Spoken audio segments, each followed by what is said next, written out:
Hello students, जोहार। हम doctor Anupama Mishra, lecturer Marwari college Ranchi, विषय नागपुरी।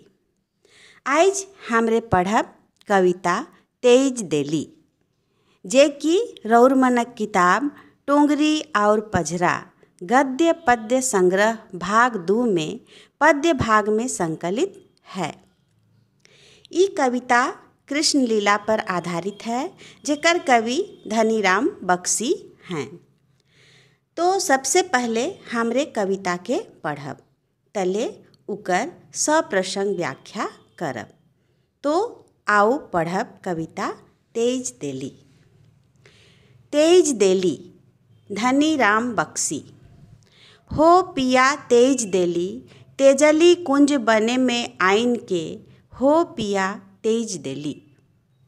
एकले लानरी नाथ नहीं के खो साथ तेज देली, दुयो हाथ के जब पसराली, हो पिया तेज देली। आग से बचाली रौरे, पाइन से बचाली, हो पिया तेज देली। गिरी गोवर्धन काले उठाली, हो पिया तेज देली। बंसरी बजाली रौरे, मन के हरली सोरे, तेज देली। पियर पेछोरी बदे कुल के डुबाली, हो पिया तेज देली। धनी कहें मनी बिना फनी के मरण फल, तेज देली। अधीन अबला हमें फावे जीवा देली, हो पिया तेज देली। तो ई होलक कविता तेज देली। अब इकर हमरे सप्रसंग व्याख्या करब। कविता तेज देली कवि धनीराम बख्शी कर लिखल है। स्वर्गीय धनीराम बख्शी के नागपुरी भाषा कर भारतेंदु कहल जाएला। हियाँ कर भाषा संस्कृति कर विकास करे के लिए ई चाईबासा में हितैषी प्रेस कर स्थापना कर रहे, जहाँ हियाँ कर कवि मन कर कविता लेख निबंध सब के प्रकाशित करे काम ई कर लें।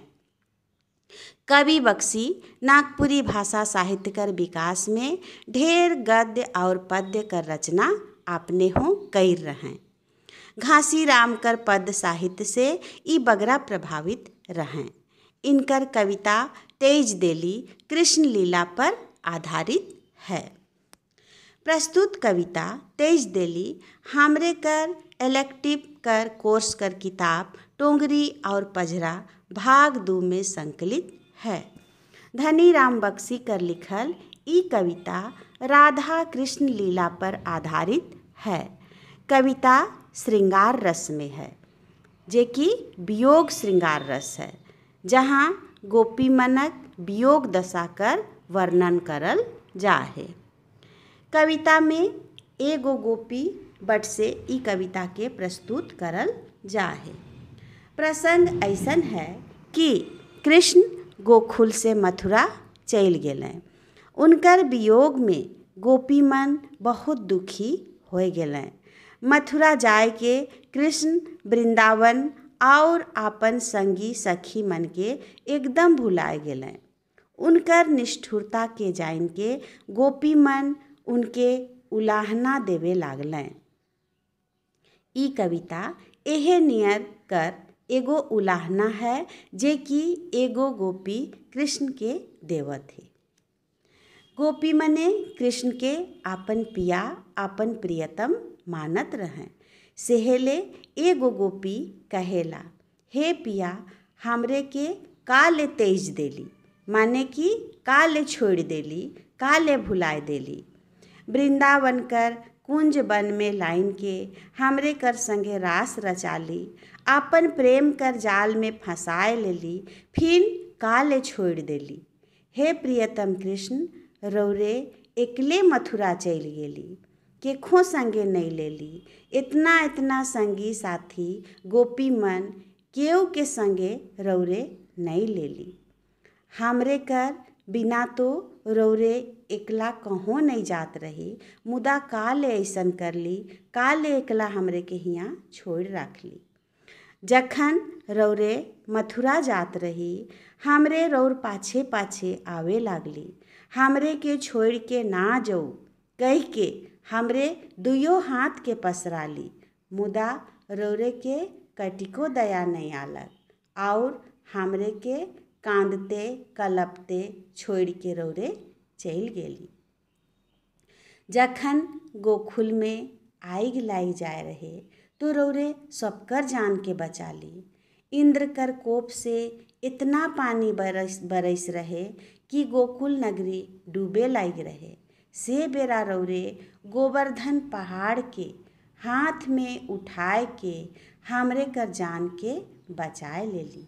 मुदा काले बचा ली रौरे, जब इतना हमर प्रति रौर निष्ठुरता रहे, हमरे के मरे के लिए छोड़ के रौरे चल गेली तो काले हमरे कर जान बचा ली।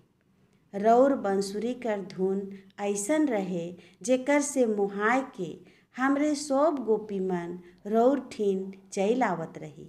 सब कर मन के रौरे हरण कर ले रही, आपन प्रेम में सबके बझाए ले रही। रौर पियर पे छोरी बदे सब लोक लाज के हमरे भुलाए देली और रौर संगे रास रचाली। लोग का कहबैं इके हो हमरे नहीं सोचली और रौर प्रेम में आपन कुल कर लाज के हमरे डुबाए देली। मुदा रौरे हमरे कर मन कर तनिको ख्याल नहीं राखली और कांदते छोड़ के मथुरा चल गेली। कवि धनी राम बख्शी कहेना कि कृष्ण कर वियोग में गोपी मन ऐसन तड़पत रहें जैसे पानी कर बिना मछली तड़पेला। गोपी कहेला हमरे असहाय अबला नारी जाइत है जे कि बेगर सोचले बेकार में आपन जिंदगी के रौर पाछे लगाए देली। अब हमरे कर जिंदगी में कोनो खुशी नखे, हमरे कर तो मरण दशा होए गेलक। हे कृष्ण, हे पिया, रौरे काले इतना निष्ठुर होए के हमरे के हियाँ मरे के लिए एकला छोड़ देली।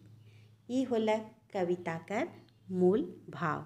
प्रस्तुत कविता में गोपी एगो आत्मा कर प्रतीक है और कृष्ण परमात्मा कर। आत्मा परमात्मा से मिले के लिए हमेशा बेचैन रहेला और ई कविता में कवि इखे देखाए कोशिश कर हैं, इखे बताए कोशिश कर हैं। यहे ई कविता कर मूल भाव है के। तो आज हमरे पढ़ली कविता तेज देली और इकर सप्रसंग व्याख्या। तो आज ले इतने। धन्यवाद।